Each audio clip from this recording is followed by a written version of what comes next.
Welcome back to the wonderful world of Culture FC, the weekly soccer show where we talk all things culturally significant in the world of soccer, but nothing that goes on the pitch. I'm here with my wonderful co-hosts, Alan Arujo and Louis Fernandez.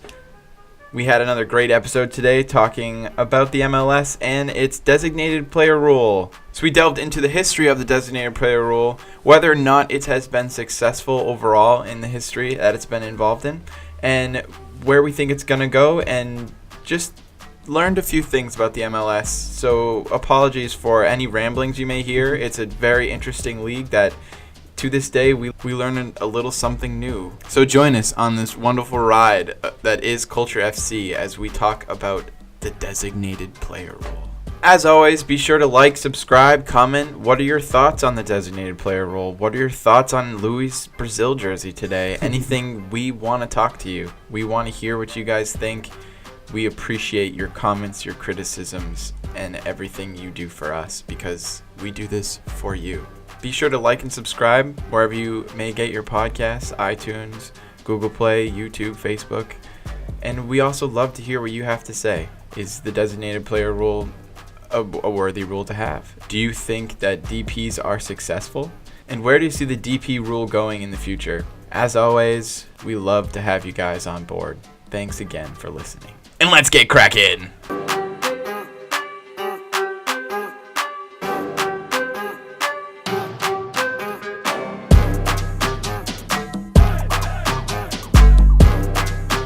I actually saw this weird thing. Not weird, it's just an interesting fact that if you accounted for like all the inflation and everything that happened in world football, Ronaldo, Phenomenal, number 9, would cost $499 million today. Really? As a player, yeah. Wow. Like how much, like the inflation and everything? Yeah, for when he'd be moved? the most expensive player ever. That sounds fair. The guy was by far. $499 million, imagine that. Can you? No, I can't imagine that. Imagine if, hey man, you're worth $499 million. It goes to show though, like, I feel like he's so underrated. Like, Brazilians appreciate him and a lot of other countries do, but because he was injured for so long. Yeah. Just like, The other thing is the English.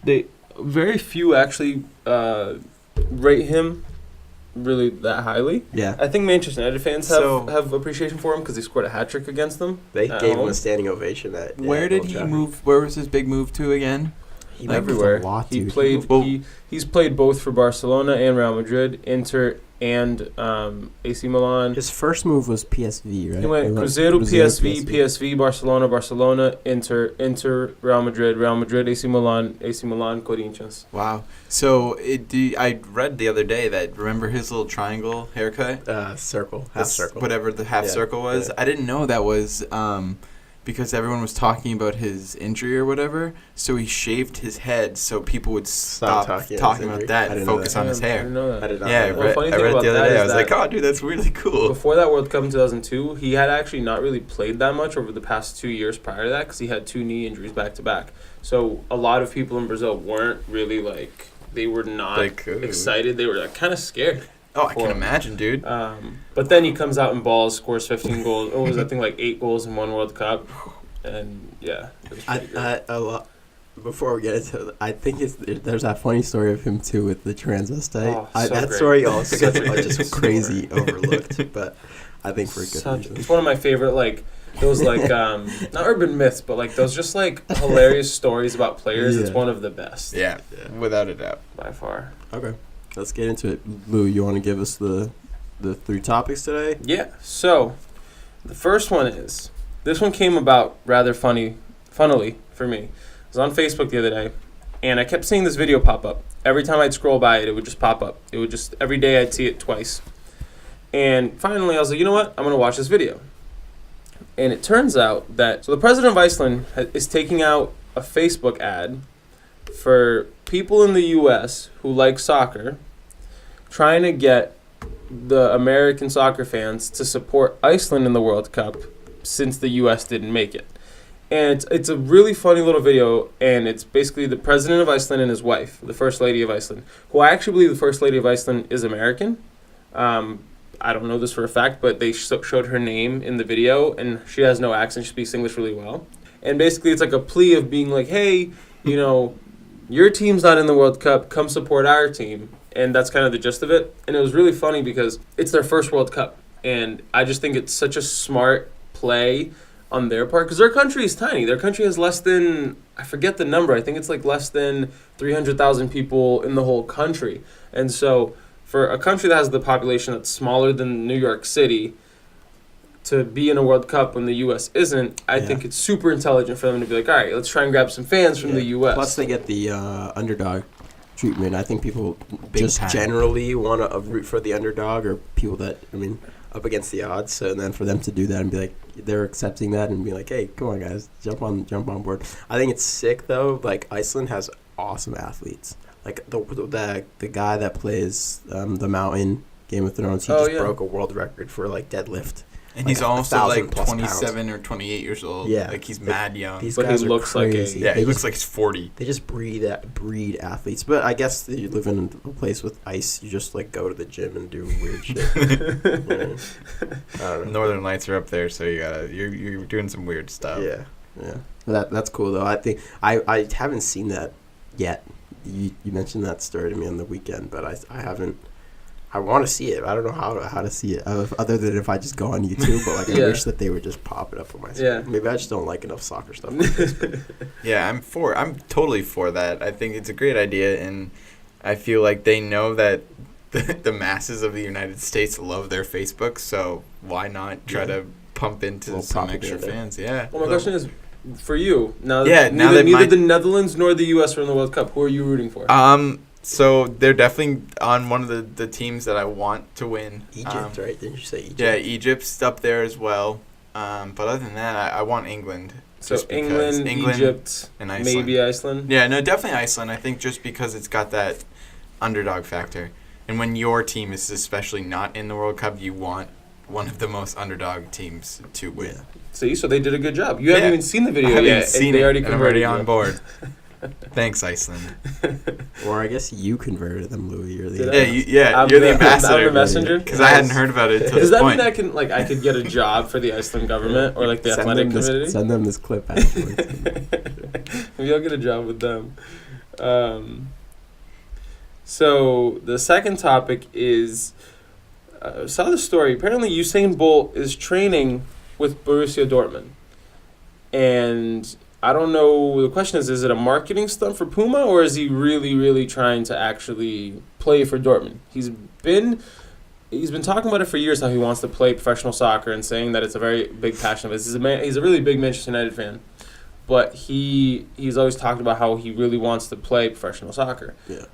But that's the thing, is like the guy's an Olympic athlete, he's kind of old. What do you guys think?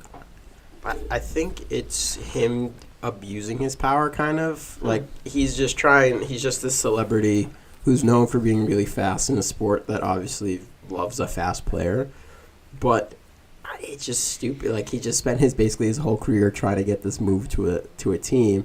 He was never going to get a trial for Manchester United because that's just ridiculous. But I just imagine this player who, like, has no touch. You just throw him on the pitch, and then you, like, pass him a through ball and hope he crosses the ball. He's, like, basically Antonio Valencia, but, like, just a little bit worse of a touch. You know what I mean? Yeah. Like, we've all played with that one fast kid in high school. Like, that's their only attribute. It's like, dude, you're fast and you can cross the ball. If they give you a nice ground pass, it's going to be a I run can ball. 100% see it being just a marketing stunt for Puma, which is whack because people that are much better than him, footballing-wise, and never get an opportunity like that. Yeah. And how old is he? Like 34 or 32? He's up there. He's up there. like, you're not getting your professional debut at that age. Well, what's really funny is that he actually teased on his socials a little while back about how he had signed for a professional team. And it became this big thing. And he let everybody just be really hyped up about it. And it turned out he signed for it was a charity game. And then I saw people giving him so much hate on the internet. Like, I thought you actually signed for a real team. Yeah. Like, people berating him on Twitter. And then he, like, was just like, I'm doing charity. It'd be nice, if you guys weren't giving me shit for it. I like Usain Bolt, but I think this is stupid. So I'm on his Twitter right now. He's 31 years old. And 58 minutes ago, he shared a video of a Bundesliga little clip, and it's him practicing and him scoring a header goal. Really? Yeah, but like it's. Who's marking him though? Like a I have no idea. It looks like he's definitely playing with some younger kids, but he's like yeah, man, he's like 6'5", dude, and I can't imagine him like. I see the pictures just scrolling through, and it's just ridiculous. I mean, you see this guy as an Olympic athlete, and now he's just like, soccer also, now. I saw this video of him getting beat in a race by Kevin Hart, so I don't respect Usain Bolt anymore. Right? Yeah, it's like he's just kind of. It was like they gave Kevin Hart a crazy like lead, but I do not care. Usain Bolt should have caught up to him in a few strides. I also find it crazy that he's 6'5". I didn't know that. I thought he was a little shorter. I thought he was like a good decent size, but that's a really tall. It's really tall for him to be like that fast of a runner. Yeah. Like does his lengthy legs probably. Oh, that must help him too, right? Yeah. Yeah, I feel like it's just like a marketing scheme, dude. He's just in like all these pictures and everything, and I don't know. You got to consider the timing too. You know, it's towards the end of the season. True. There's not much. I don't think Dortmund's very close to winning a title. I don't think they're having the greatest season this year. So, you know, by allowing him to trial with them, quote unquote trial with him, it brings a lot of publicity to them. Very true. I mean, look at us. We're looking at it now. We're talking about it. So yeah. That's one extra person. I can't sure. imagine what it's like for the hardcore fans of the Bundesliga to see this humongous Olympian athlete. Well, for them it must just be whatever, but I think that he has such a global following that it just puts more eyes on the Bundesliga 100%. And Dortmund in general. He's even got his own Usain Bolt Puma cleat as his cover. Usain Bolt in FIFA. That'd be crazy. And Usain Bolt's off. 99 pace. Yeah. Just sending. With like a 50 Play him touch. as a lone striker up top and just through ball the whole game. Okay. Yeah. Through ball, sweaty goals. Yeah, whatever. Usain Bolt him over this dude. And then moving on to our last topic. Juventus have been announced as the MLS All-Star opponent for 2018, which will be held in Atlanta in August, I believe. Yeah. And I was on a couple of different discussion groups on Facebook about the MLS and stuff, and when the news broke, a lot of like memes were coming out, and people were complaining a lot about the All-Star game for the MLS, and they're like, why don't you just give the 18 players that get selected like a little certificate and move on with it? But basically, what do you guys think of the opponent? What do you guys think of the All-Star game? Quick little discussion on that. So, All-Star game, you guys know how I feel about that when we talked about the Lukaku topic. I think it's funny that you're saying how fans in discussion groups were talking about just give them certificates and have it be over with, because I think that kind of resonates with what I feel is just a stupid event for making money for the MLS. It's like the MLS All-Star game is even more stupid because it's not All-Stars playing against each other now. It's them playing against another European team. It gives less All-Star. How many All-Stars do they pick? Like 20-something? 18, I think, or 20. Instead of potentially picking like 30 All-Stars, 35 All-Stars to play against each other, it makes it even more of a marketing scheme because, like, why do you have to play against Juventus or, like, Manchester United was 1 year or whoever it is that they're playing? It's just a way to make it be more of a spectacle than it is actually appreciating them, the All-Stars. So I think it's stupid. For Juventus, they don't even field it's their preseason at that point. It's preseason, so and don't forget it's a World Cup year. So depending on when it falls, they could be fielding U12s. August 1st. Yeah. August 1st? Yeah, they're fielding their U12 guys out there. Yeah, that's what I'm saying. And it's, I don't know. I just don't like the whole thing as in general. Yeah. I think they should have done like every All-Star game does in the United States, pick people from your own league and play them against each other because that's showcasing the abilities of the whole entire league, not saying like, hey, we could play a European team and who's to say we might not win because we have 18 awesome guys. But are they honestly going to play their best guys? No, I don't think you.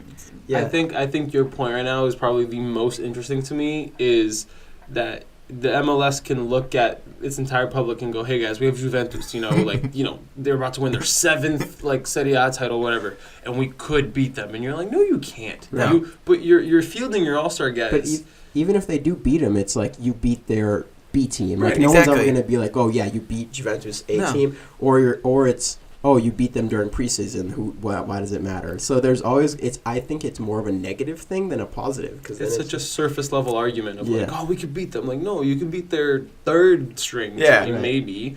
And it's just I don't think at this point in the MLS that it's doing anybody any favors to be doing it this way. And I Plus- wonder if they yeah. have the idea that they think that United States people who watch the MLS think that, ooh, Juventus, like, they're going to play Yeah. an Italian team Yeah. when they, like, every preseason game, even when they come to the United States, they don't play their best guys. Yeah. Or at least not all of them. Not all of them. Yeah. They play a couple, and they're Yeah. just like, oh, like, Never get a he's starting no. 11. No. Yeah. So, Yeah, that's incorrect. and two, what I think is funny is you're trying to build stars in your league, but then you're diminishing the chances of calling stars up to the MLS game, right? So, like, same thing, you could have 35 guys that one of them could potentially do something cool in the All-Star game, and now you're calling 20. You're not showcasing all of your talent in the MLS, right? So, I don't know. I'm not a fan. But that plays right into our big topic of the day. So today we wanted to discuss a little bit about the designated player rule in the MLS and a little bit of its history and kind of where it's going. The reason why is because Zlatan Ibrahimovic is essentially signed for the LA Galaxy. He left Manchester United. Officially, I think they announced it 2 days ago that he will not be returning to the club.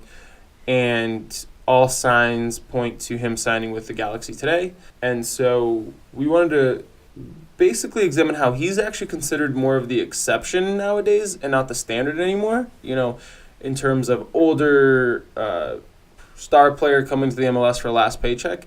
It used to be that was very common, but now it's kind of shifted a little bit to what other teams are doing, and basically wanted to take time to talk a little bit about it. So what is the designated player rule? The designated player rule, which is nicknamed like the Beckham Rule, was adopted as part of the salary cap regulations of Major League Soccer. It started in the 2007 season. The rule allows each MLS franchise to sign players that would be considered outside the team's salary cap, and it allows MLS teams to compete for star players in the international soccer market. For those of you who don't know, the MLS has a salary cap. Like a lot of American sports, I guess, you're only allowed to spend a certain amount for each player. But by introducing the designated player rule, it allows each team 3 designated player spots, which essentially you can pay them whatever their going rate is, whatever you negotiate with them. They just basically, they don't count towards your salary cap. Yeah. And so this has been used to varying degrees of success. I'm just going to give you guys a list of recognizable designated players over the past. So it's been like 11 years that they've had it. I kind of separated them into 3 little categories. You have like some of the older guys that kind of fall into that like last paycheck sort of area. You have some guys that fall a little bit in between where they're not super young, but they're a little bit older but still are contributing. And then you have the new age designated players, which we'll talk a little bit about later. So basically, you know, some of them: David Beckham, Steven Gerrard, Frank Lampard, Thierry Henry, Denilson, Tim Cahill, Kaká, Jermaine Jones, David Villa, Landon Donovan, Robbie Keane, Didier Drogba, Andrea Pirlo, Rafa Marquez, Jermaine Defoe, Bastian Schweinsteiger, Michael Bradley, Josie Altidore, Clint Dempsey, Sebastian Giovinco, and Giovanni and Jonathan Dos Santos.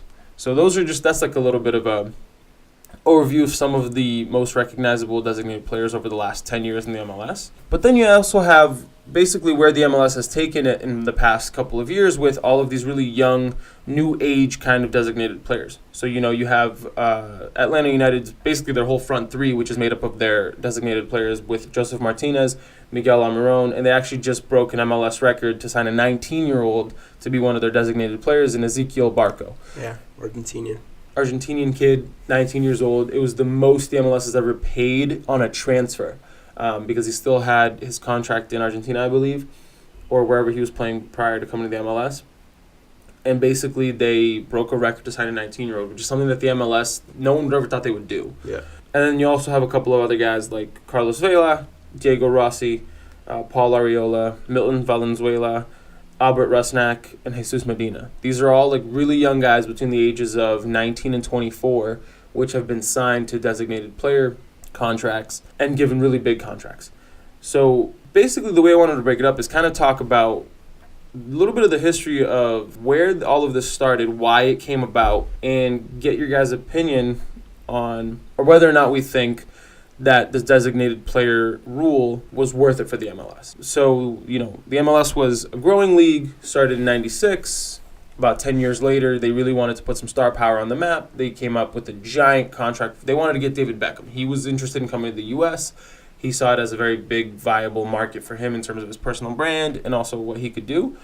And so they made all of these rules up because of David Beckham. At the time, David Beckham wasn't really that old. He was probably 29, 30, and came to the U.S., and they made all these exceptions for him. From then on, a lot of teams started to do the same thing. They started to bring their own star players from overseas, and that's kind of how the designated player rule kind of got off the mark. But unfortunately, they haven't all been very successful. They were brought into the MLS, a lot of it more for star power than anything, because a lot of these players, in fact, were coming here for a last paycheck. They would play a couple games, but in all honesty, the older class of designated players, the most successful one was David Beckham.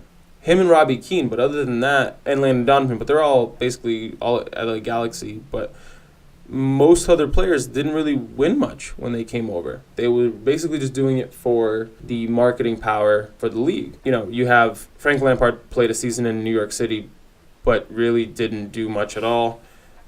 Thierry Henry played several seasons with the New York Red Bull, but they never won anything. I think they won a Supporters' Shield, which is just like the best regular season finish, but they didn't win the cup, so it just ended up being for nothing. Same thing with Andrea Pirlo, Rafa Marquez. Didier Drogba played in Montreal for a season.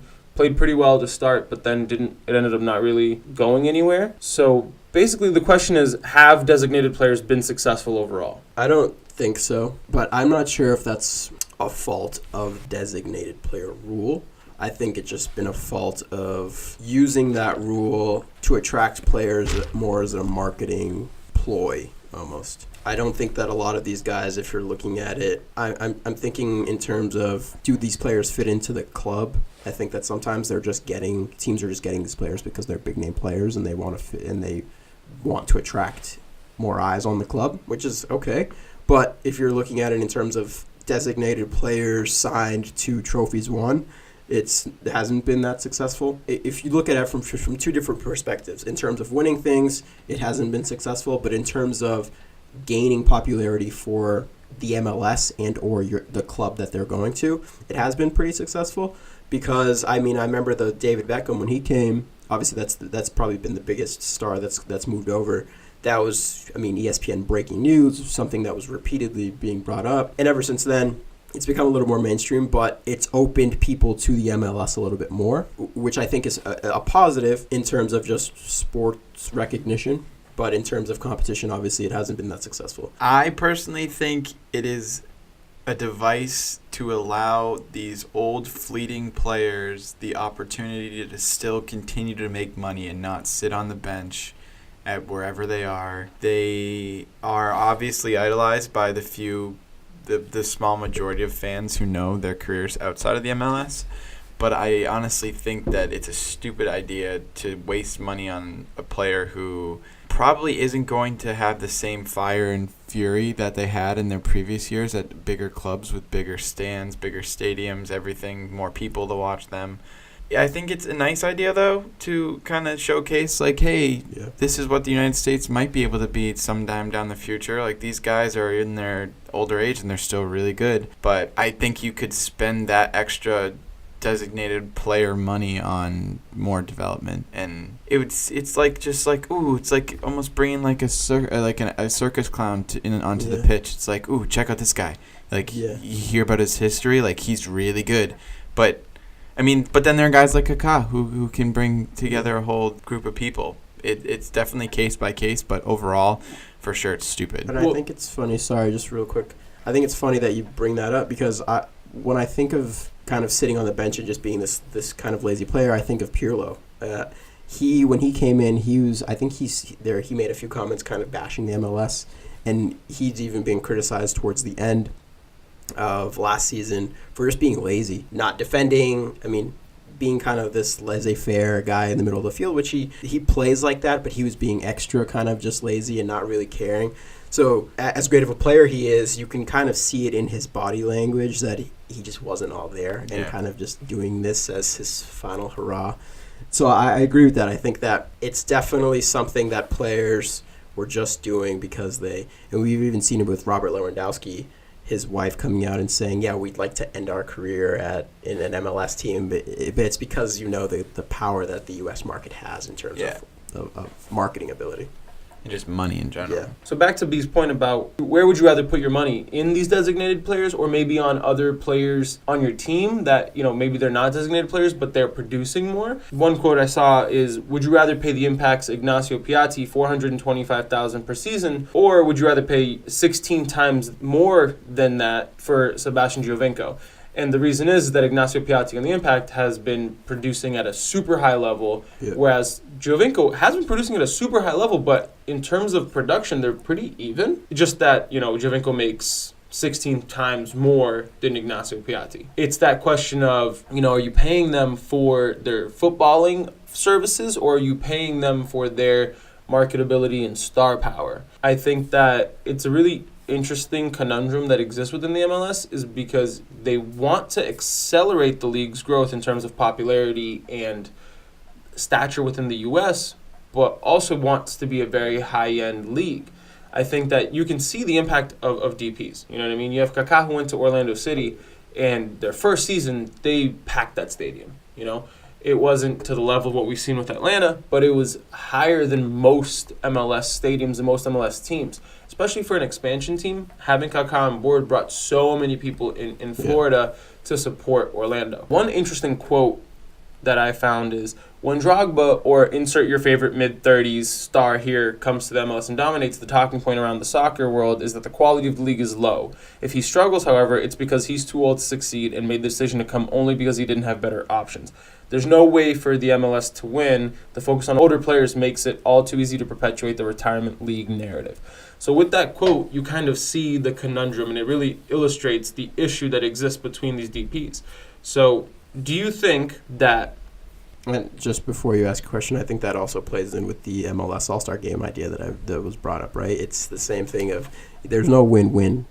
It's either the opposition that's European or outside of the U.S. is playing shitty, or they're just not there, or kind of treating it as a warm-up. You know what I mean? And then the MLS just ends up looking bad because it's like, okay, it's kind of like a charity match, and you play the little charity thing, and the team that wins doesn't really matter, doesn't get the recognition, which I think is unfair for the players in the MLS because it's diminishing what they're doing. And overall, I don't think it's great for the MLS to do that. So, sorry, you can go. No, so Bees, what do you think about the quote? Honestly, I think I'd rather pay less money, So would you, the first thing you said, would you rather pay the $425,000 or more than that when they're performing at the same rate? I guess my understanding of it is a little skewed because I'm not sure. I just don't know if designated players are necessary, right? Do you need to have that mark? What is the... Well, each team's allocated 3 of them. Right, but I understand that. But, I mean, still the allocation gets broken down to it's, $500,000 max cap? That's what a DP takes up in your salary cap, right? So, yeah, I'm not too certain because I think they change it frequently. So they changed it. I know they changed it recently so that we can bring this in. Youth players now, if you sign someone under the age of 24, they can be a designated player, but they only take up $250,000 of your salary cap. Versus if they're over 24, they take up $500,000 or something like that. So that's kind of promoting, youth development, getting younger guys. So this guy that Atlanta just signed, Barco, he's going to be the superstar, 18 years old, but he's only going to be taking up $250,000 salary cap max. I just don't understand why this designated player rule needs to be in effect. In my mind, I'm thinking you have a squad. It's part of your managerial staff to just assure that you're underneath the salary cap. It doesn't matter what you sign. If you sign a guy for 30 years old and you want to pay him $1 million, sure, they take up half of your allocated budget for that one player, or spread that money out evenly. I just don't understand necessarily the concept behind the designated player rule. If there's already a salary cap. The reason is that the salary cap for the MLS is relatively low for what players in Europe make. Back in 2007, they couldn't pay Beckham even close to what he was making over at Real Madrid. So they were like, okay, we will make up this rule, which will allow a team that has this money in the bank, but technically it's way too high on our budget, to sign him. Okay, so then Beckham would essentially take up $500,000 in a salary cap. In the grand scheme, but he'd actually be making more than that, right? They don't count towards the cap hit at all. I think they do. So what's the point? So they don't take any amount, like they don't consider that designated player as a part of the salary. What's the point of this? Like they introduced this rule. So a designated player who is under 21 years old will carry a budget charge of $200,000, while a designated player 20 year under will carry $150,000. So I think they're still taking a hit on the budget. It's just capped at a certain amount. To be honest with you, the MLS's financial rules are crazy, and I don't actually know how it's broken up. Everywhere I've seen is that DPs don't count towards the cap. So I'm on the MLS website, and I'm looking at it. And so in 2018, a designated player is 24 years old or older, during the league will carry the maximum budget charge of $500,000, $504,375. Unless the player joins in the secondary transfer window, then they'll carry basically a charge of $250,000. So what I'm understanding is that these players, you can sign them for a certain amount, you can pay them over that, but they're still going to take a hit on your overall salary cap, right? Sorry, and now I understood what you're saying. So this is where I don't understand is why is this rule need to be implemented, and why just not have teams enforce almost their own budgetary laws as opposed to having to put the restriction on the number of designated players? Yeah, like why can't they just?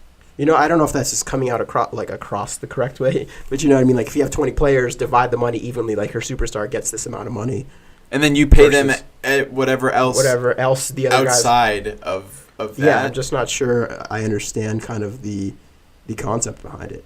Well, I think the concept is essentially they wanted to bring in, if you have 3 players you can basically bring in 3 superstars and pay them each like $4 or $5 million each, let's say. But if you were to do that, you would have, if it was all under one big salary cap, you'd have like $1 to spend on the next 19 players. Okay. That's the issue. It's more of a thing of... So the salary cap, so this is just my lack of understanding of the salary cap like concept, is taking into consideration everything, like salary plus transfer fees into the budget, into your team's budget. No, because I actually think the MLS is the one who deals with transfer fees. Oh my gosh. So that's what I'm telling you. The MLS is crazy. Ezequiel Barco, Atlanta didn't technically pay the transfer fee. MLS paid the transfer fee, but Atlanta is the team that's signing him, I believe, because the MLS technically owns the contracts of the players and not necessarily the teams, which is why there used to be a designated player rotation at one point, which certain teams would be allocated who was going to get the next DP that came to the MLS. So it was the MLS signing Robbie Keane. It was the MLS signing Steven Gerrard. Oh my gosh. And that's why people hate on the MLS, because there's a lot of shady business where it's like, yeah, Frank Lampard ended up at New York City because he was playing at one point for Manchester City, and then they're linked together through a parent company, and so it was a little sketchy. And so to basically summarize that entire conversation we just had, the salary cap stuff and the MLS financials are a little crazy. Fucking stupid. And so, but bringing it back to something that I think you said is, do we think the designated players are necessary? Maybe not from the salary cap view that you were taking it, but more from a look at it overall. Were designated players a necessary evil, or was it something that was silly from the beginning? I think it was necessary so that teams could actually bring in big players. If the MLS is the one that's actually doing the transfers and the salary is taking a part of that thing, no club would have been able to afford any of these aging stars regardless, because they're just coming from European clubs where they're making a lot of money. So I think that in terms of that, and if the MLS is handling the transfer fees, it wouldn't make sense to not have the designated player rule. I like that I just learned that on the fly during the podcast. It really shows some. At the same time, if they made these rules and everything, wouldn't that kind of pose the question to these aging stars, if you're going to play in the MLS, expect to be paid a lot less? Why couldn't they just start it off like that? Like, hey, you want to come to the MLS? We don't necessarily want to make a new rule for David Beckham to come play with us. Yeah. But then, I mean, obviously he wouldn't have never came. But no one would want to come. But I feel like some people want to like that to be the case. So the MLS obviously wanted that to be the case to get these stars here, but yeah, what do you guys think? From a fan's perspective, I don't know. From a fan perspective, do you guys think why couldn't we just strong-armed him and say we want to create our own homegrown league that hopefully is somewhat competitive some way down the line? So we don't want any of you. The reason is, at least, I think it's a great question, and it's a great thing to think about, because the reason it all came into play anyway was to accelerate the growth of the sport in the U.S. True. It would have taken us, probably 6-7 decades, maybe, potentially, to grow a league holistically with only, our own players and all that. But the U.S. as a giant sports market is just that, an enormous giant sports market. So, for the MLS side, in terms of we want to capitalize on this in the near future. How do we do that? For them, it was to create the designated player rule. I agree with you. A lot of it comes down to a lot of actual fans, because I'm on these discussion groups on Facebook of fans, and they talk about how, give the young guys a shot, or, let's play with more of the homegrown talent. People love talking about homegrown talent in the MLS, but my personal take on it is I think it was a necessary evil. I think that just looking at it in retrospect from what the MLS was in 2007 to what it is today, I cared a lot about what was happening in Orlando City because, I thought they looked really nice. Like, they looked really cool, they looked professional. But then they also have Kaká, one of the best players in recent memory. Won a Ballon d'Or, won a World Cup. That's big time. That's big time. So that, sure, he didn't play very much, but I actually paid attention to what was going on in Orlando because of it. And in the same way that, maybe I'm not sitting down and watch every game like a really super diehard fan, but I'm curious to see what Michael Bradley and Josie Altidore are doing in Toronto. I'm curious to see what Jermaine Defoe was doing in Toronto at one point. Bastian Schweinsteiger came from Manchester United and went to Chicago. That was interesting to me. A part of me, it interests me to pay attention to it. But what we've seen happen over recent times, the MLS has started contracting a lot younger players to be DPs, like Michael Bradley, like Josie Altidore. Clint Dempsey came back from England.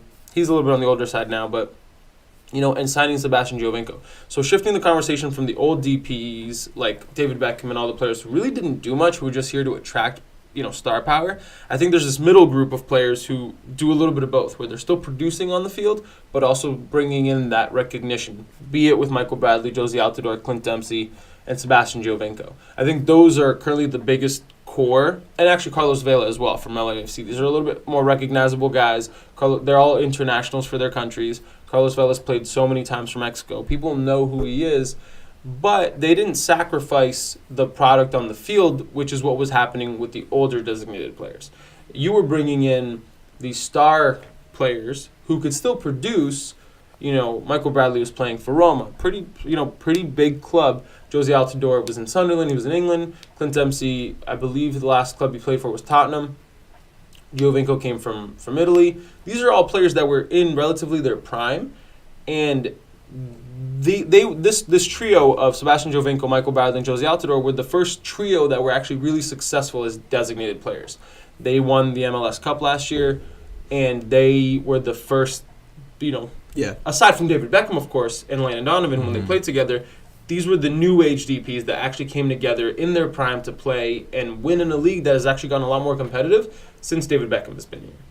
So I don't think that this new era could have happened if it wasn't for the old one, because of the way that everything has been set up. Yeah. So I think what's cool is we are kind of all understanding what this DP rule is really now, but what I think is cool and why I think a lot of us are confused is because the MLS has changed it so many times, which is actually interesting to me because it's showing that they are they're looking for progress in terms of what the DP rule can do, right? So initially it was sign these guys, and it kind of gave teams one option to just sign these older guys, which is a lot of teams are doing. But now with the rules changing, and if you sign a DP that is younger, you're taking less of a hit on your salary cap, which is really important because then you're not looking for just that necessary. The only thing on your mind isn't just let me sign this old guy who may or may not perform. It's, hey, I could save a lot of money if I sign this younger guy who can come into his prime while playing for my team, which in turn can actually win you things, right? It's not these guys that are just looking for that final paycheck. It's bringing in youthful players that are still trying to make a name for themselves, still trying to get to their international level, still trying to win trophies and not just kind of sit and on the even bench and make hopefully maybe even be picked up by another Premier League club team and or go to there. some European club. Well, So fair. I think that the MLS constantly changing their rules, although it may be more confusing for us to understand, is showing it has proven to work, right? I mean, we've seen it with Toronto. We're seeing it with a bunch of these clubs now that are getting younger players and succeeding and getting players that are thirsty for success. So yeah, what you just highlighted is really the next. Really, what you just highlighted is the next shift in the MLS's designated player. Not necessarily that the MLS are the ones that are doing this, but the teams in the MLS are looking towards a lot younger players. So Michael Bradley, Jose Altuve, they came here in their late 20s, which isn't their prime, but you have teams like LAFC and Atlanta, and actually quite a couple of other teams out there too. They're focusing more on wanting to sign promising young talent that like you said, that can grow into their prime within the MLS. Yeah. So we're seeing that in Atlanta with Josef Martinez and Miguel Almiron and even Ezequiel Barco.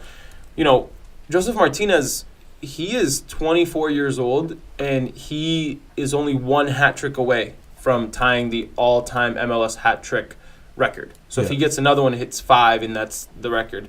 And he has only played 24 games for Atlanta, and he has he has played 25 games for Atlanta, and he has 24 goals. And that's because he missed some time last year. And this guy's an absolute baller. It was a really good chance that Atlanta gave him, but he took it and ran with it. He's one of their DPs. He's going to be a star in this league for I don't know how long if he sticks around. So that's where I think the interesting shift is happening, is that these teams in the MLS, instead of focusing on the older players, instead of I think Toronto had success with players like Michael Bradley, Jose Altuve, and Sebastian Giovinco, but at the same time, I don't think many other clubs did, looking at similar situations. There have been a lot of DPs. It's been 10 years. There have been so many of them who have actually been very ineffective. Yeah. They have just not been doing anything. And so I think it's a really interesting idea.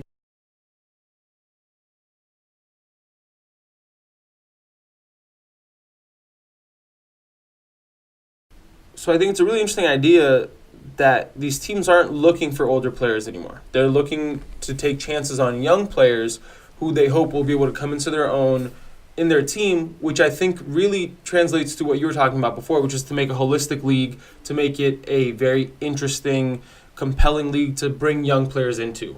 And the question still lies is, would it have gotten to this point this quickly if it weren't for these older designated players? Yeah, looking at it from this perspective, I don't think so. I think that the failings of these bigger players have actually led to this movement that we're seeing now. So I think that the MLS realizing that the Gerrards, the Schweinsteigers, the Drogbas, although it's great for marketing, isn't great for competition and isn't necessarily great for teams competing for anything significant.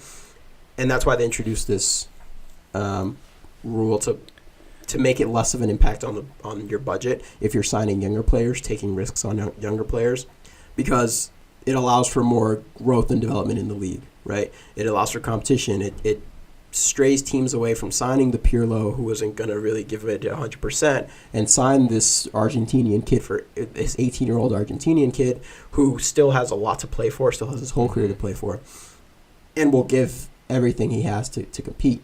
So I think that looking back at it in hindsight, it's 2020, obviously, the failings of these players and not being that successful in terms of producing anything was really important to where the rules for the DP are. I think that it's been fun seeing a lot of these older players and seeing kind of our idols from European leagues moving into the MLS and getting a chance to see them perform, albeit at a lower level. But I think it's time that I think the DP has brought this. It's time for the MLS to be producing their own stars, whether they're American or not, be producing their own stars. And it's that same topic we have reoccurring throughout a lot of the episodes. It's generating love for the league based off of these rising superstars and new age talent that the world hasn't necessarily seen yet, which I think that now with this new rule and the way that it's structured, allows for a lot more of exploration, and it allows you a lot more room to grow as in terms of, I can sign this guy for $150,000, who is my DP. He's 18, but the upside of it could be huge. Yeah. Right, because you're taking less of a hit in your salary cap as opposed to signing the David Beckham for $500,000 and actually having a return that could be super significant to what your club is doing. After hearing all of it, I think it was a necessary evil that had to exist, having all these older players come, because then it wouldn't have allowed for the newer salary cap to kind of push teams to look for a youthful player that is going to only make the MLS a bigger thing, because this kid grew up in the MLS and was 18, started, and now he's like the leading scorer in history. Yeah. So now that kid who could have maybe gone somewhere else, but now is like a mainstay in the United States. People love him. Who's to say he doesn't go out and play some other team down the line, maybe in his mid-20s? So, but that would then almost solidify the legitimacy of having the MLS, because they can produce stars. Yeah. And I think what the MLS is now starting to realize is that the United States has a lot of pull when it comes to just lifestyle for a player. And you're thinking of getting all these up and coming South American players that live in countries where the opportunities aren't as high. Everyone's dream is to come to the U.S., whether you like it or not. That's a lot of pull. If you can move to the U.S., say it's not Europe, say it's not whatever, but you're bringing your family to the United States of America, right? Which I think in terms of South American players is huge. If you're still making a lot of money and you're able to bring your family into a country with education, health benefits, whatever it may be, however fucked up the U.S. may be right now, but the U.S. still has that pull over you're coming to the MLS to play a sport that you love. You're going to be making a pretty penny, and you're going to be able to provide for your family and bring them over to this amazing country. I think that's super important, and I think that now the designated player rule allows teams to explore more and really risk it in terms of getting these younger players who aren't as experienced or not as well known, but potentially could bring a lot to your club. So what do we see? What do we see the future of the designated player rule being, right? Because I think we've discussed a little bit the importance of, between growing the league versus actually playing well. I think that my stance on whether or not what is more important, I think that we're getting to a point now where those two things are not mutually exclusive. It used to be that for you to grow the league, you had to put asses in the seats, which meant bring in these big-time players. It's just going to be a novelty for people. But now that you actually have a lot of fans, clearly, as evidenced by Atlanta, I think that now we're starting to shift to a situation where those two things aren't mutually exclusive. You can have stars that help you grow the league. Look at Toronto, like I said, who won the MLS Cup last year. So now the question lies is, what is the future of the designated player rule?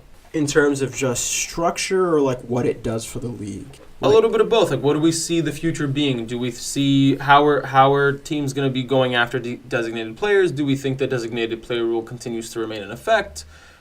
I think with the way that the league currently is set up, it has to remain in effect. I did not know the MLS handled transfers, so I think that in terms of the way that the league is structured and whether we like salary caps or not for teams, I think the designated player rule has to be in effect. I think that its current setup is very good.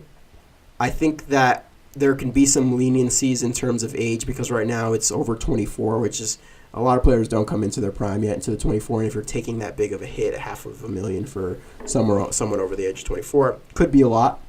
I think that the age brackets for what the designated player takes up in your salary cap could be adjusted a little bit more, just to really fine tune it. But we're seeing with a lot of these clubs, the Los Angeleses, the Atlantas, the Torontos, the teams that have been successful in signing a little more youthful players, that the future is bright and that you can really set your club up for success if you're willing to take the risk.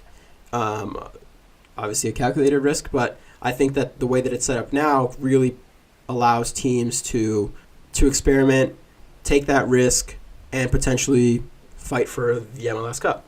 So I think that within the current structure of the MLS, the DP rule is going to stay. It's here to stay, unless things change in the MLS, which I don't think they will. It's here to stay, and I think that its current iteration is almost there in terms of perfection, if you can say that something will be perfect. But it's showing, it's reaping its benefits now. I think more than before. I agree with that, and I also think the general outlook for the designated player is going to start leaning towards the younger guys, because we've just seen that these older guys lack motivation. Well, some lack motivation and just are more of a liability than anything else. So I think it's fair to keep the designated player rule instated, because if a team has a little bit more power, popularity, whatever it may be, to have more of these guys come to their team, then that would obviously create this ridiculous imbalance and MLS would kind of just look stupid. We have a couple teams that are at the top because they're the most popular. So these designated players, I think, is a necessary evil to have until the holistic building of the MLS is kind of all evened out to the point where all the teams are pretty level, so then they can start kind of opening up. Well, I don't know. I just think that if you look at it in terms of, the competition level right now is, I think, pretty even.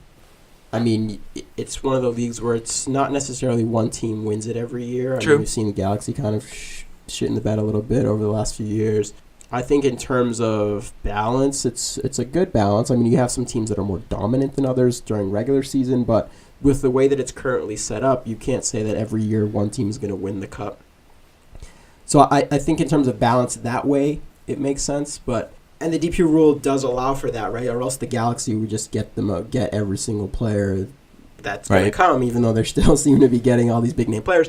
But the DP rule does allow for a little more flexibility in terms of where these players can go, because it doesn't just make one club attractive. If they can't sign you, they can't sign you, Precisely. And then you have to go somewhere else. So I think that it right now it's at a good place for where the MLS is in terms of financial structure. So someone might argue that bringing all these young guys in, while it's great for the level of play, these players could eventually leave. So you had the situation in Orlando with Kyle Larin, who was one of their top goal scorers. He just signed for Besiktas this year, which is a pretty big club, and it's kind of crazy to think that a young guy, who played a lot of years in the MLS, is now at a big time club in Europe.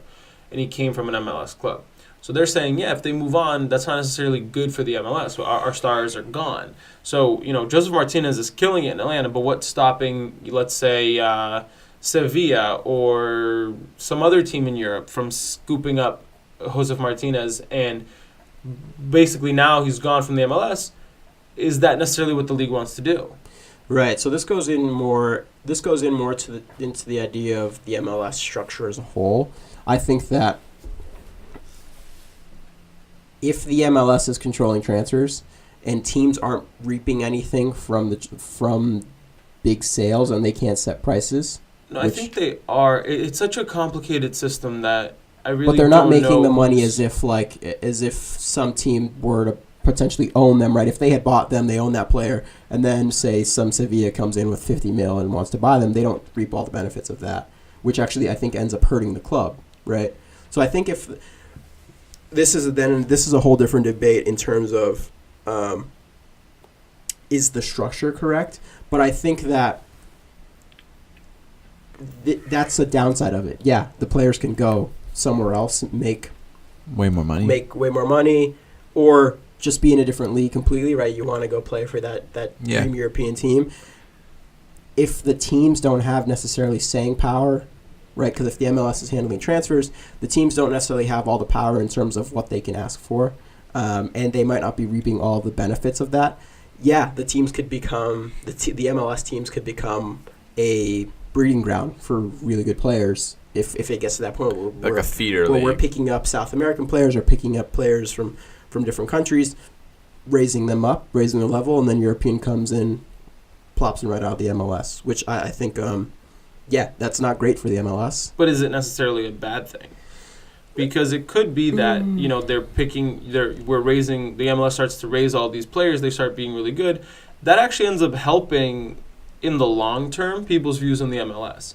You know, if you have, let's pretend in a hypothetical, Josef Martinez leaves Atlanta, goes to some smaller club in Europe, breaks out in Europe and just balls out, there's a chance that everyone else after, 15 years starts looking at the MLS in a different light. Yeah. So where someone's argument is like, oh, but if these players leave, they're not going to be helping our league immediately. Sure. But in the long term, it could, in theory, as well, help the standing of the league.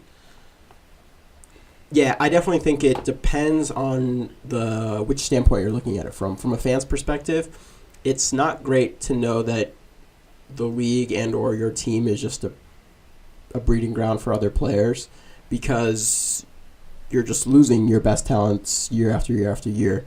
I'm thinking like a Monaco, a Dortmund that's always a seller club, right? If the league becomes a seller league, yes, you have way more of an attraction to get these younger players and get players that want to make a name for themselves. But from a fan's perspective, you want to see your best players stay, regardless of whether it helps the league's overall image or not, right? I don't want David De Gea to leave Manchester United. I'm sure no one wanted Lionel Messi to leave Barcelona when he was younger, which, he hasn't, but you don't want to have that insecurity. I mean, Monaco, if you're a Monaco supporter, almost every year you're going to lose 4 to 5 players. If you're a Dortmund supporter, you basically know you're going to lose all your top players. That's not a great feeling for fans. Sure, it makes it exciting for that season or two that are there, that they are there, the players, but in the long run, it's a shitty feeling knowing that you're going to be losing your players to these other bigger clubs year in, year out. So I think that it depends on the perspective. For the MLS, it would be great, because then the MLS is this league where, we're talent every year. It's exciting. We have this new guy every single year that's producing really well. They are gone. We bring in new players. But from a fan's perspective, it's not ideal. I think one of the interesting situations with it is, Josie Altidore, Michael Bradley, and probably Sebastian Giovinco, they're not going to any other league. They are well into their career that they're not leaving. They're going to probably stay in the MLS. Versus this new age of DPs, you have Josef Martinez and Diego Rossi, who we haven't really mentioned yet, but he's one of LAFC's designated players, and he scored their first 3 goals of their history. And he's only 20 from Uruguay, and he has the potential to, be really, really good. Right. But, there's that whole thing of how should the DP rule be used, right? Should clubs be focusing on young talent, or should clubs be looking for players that are going to stay for at least an extended period of time, 5 to 6, 10 years? And what is right for the league going forward? I think that we've examined it a little bit, and we understand that the MLS is for a lack of a better term, a clusterfuck of issues. I think that the way they have to handle it needs to be very, very delicate because of what you just said. You don't want them to become a seller league. You don't want them to just be basically having these young players from South America come in and just basically take a pit stop for 3 years and then leave. Not that's it can be bad, it can be good. I think that for me, my stance on it is I think that you just have to take a balanced approach. Yeah. I think that if you have a player who is hungry, who is sort of in their prime, at least sort of in their prime, and who's hungry, who wants to come and play and wants to spend several years here and wants to build the future in the vein of Josie Altidore, Michael Bradley, Sebastian Giovinco, I think that's ideal. But mix in, of course, the use of the DP rule to sign these attractive young South American or otherwise players and basically take it as a blend. I think the only thing that hasn't been working is the old model of bringing in these old guys just to sell tickets, because I don't think MLS fans want that anymore. Yeah, I think that actually I'm going to tie this back to the our previous episode on China, and I think you said it best, where it depends on what you want U.S. soccer to be, right? If we want U.S. soccer to be a powerhouse internationally versus just as a powerful league, there are 2 different approaches. And I think what we said the last episode is that China is taking in an approach from growing their international soccer levels and growing their professional players, growing Chinese professional players versus getting these stars. So they have almost a DP rule sort of thing. But their overall goal is to produce from within, to create players that are Chinese, that are superstars, versus getting these superstar names. They're bringing these superstar names in just to kind of raise overall attention in the league, but their end goal is to raise international footballing levels. So the MLS has to decide, do we want to raise the MLS or do we want to raise American soccer, American players that are going to produce at a higher level for the nation? So I think it depends on what you're trying to do. If you want these DP rules, if you want to raise the stature of the MLS, the DP rule is great because you can bring in these players that are going to come in and out and really bring attention to the league. You don't necessarily want that if you are trying to raise American-born players that are going to compete at the highest level internationally, I think. So it depends on what perspective the MLS is going to take or decides to take it into what is more important, right? Because we've seen the same thing we brought up last week was the FA and the English League. The Premier League is super strong. It's probably the most competitive league in the world, but the England's national team is pretty shitty. So, but they don't have a rule. You can bring in as many players as you want. They come and go, blah, blah, blah, blah, blah. The league is competitive, but internationally they don't really compete for shit, unfortunately. So it depends on what perspective you're taking it from. Yeah, I mean, what lesser of two evils do you want to have, right. I guess. And I think, are the MLS and the United States, like, national team at all connected in any way? Loosely through the Soccer Federation, but the MLS focuses on itself. But they are, right? Yeah. It's that that invisible hand type of thing. Right? Yeah, so I guess, personally, what would I want? I would want to become less of a retirement home for older guys and more of young guys come up through South America mostly, and they come up through here, and you can see them grow into stardom, and then they leave. Yeah. I think I'd be more okay with that. Yeah. Yeah, I think that to wrap it up, it's interesting to note that the example of China and the U.S., the reason why these issues even come up is because they're trying to accelerate growth. It's not like the leagues in Europe that have had, close to 100 years to be able to develop to what they are. Absolutely. It's because the MLS and China both are trying to hyper-accelerate the growth of everything. And so it's a really tricky situation to handle, as evidenced by the fact that, a lot of things in the MLS's structure is very confusing. Yeah. As we've seen today. It's very confusing. But the reason is because, like we said, they're trying to hyper-accelerate the league. And, I'm all for it. If it means that in 5-10 years the league is super competitive and there's a bunch of fans who love players and they have really been able to grow up as their own league, I think it'll be worth it to go through all of this craziness. Yeah. So we'll see. We'll see how the future goes. I'm excited to see how Ibrahimovic performs at the Galaxy. I don't think he'll be just another sideshow. I think he can still produce at a high level, especially Plus here in the MLS. Plus his mentality is a lot different. I think that guy will be trying to be the best old guy at his retirement home when he's 100 years old. True. Yeah, so I think that he'll be good for the MLS and superstar. I mean, he's good. He's going to be bigger than Beckham, I think, for the MLS in terms Zlatan. Yeah. I think just in terms of that, and I think he is going to make Galaxy competitive just because of his nature. So it's going to be exciting to see him. Hopefully he does help kind of inject that more interest into the MLS, into American soccer. That'd be awesome. I know I'll be watching them a lot more, just having that now connection to United and just having him kind of be this legendary soccer figure. It'd be cool to see what he does for the Galaxy. Very true. Can't wait. So there you have it, guys. Another roller coaster ride of a Culture FC episode. We are learning things on the fly, learning what the DP rule was, how the MLS is structured. As always, we had a lot to say on the MLS and what their general structure is. If you agree with any of the stuff we have to say or disagree with anything we came up with, please let us know. And if you haven't yet, pause the podcast, go onto your podcast app, leave us that 5-star review, and then share us with your friends. And as a final request, make sure you follow us on Culture FC Instagram. You can find us at culturef.c. We post all the behind the scenes for the podcast, quotes, videos, a lot of stuff you guys don't actually get to see or hear on the podcast regularly. Thanks for listening. See you next week.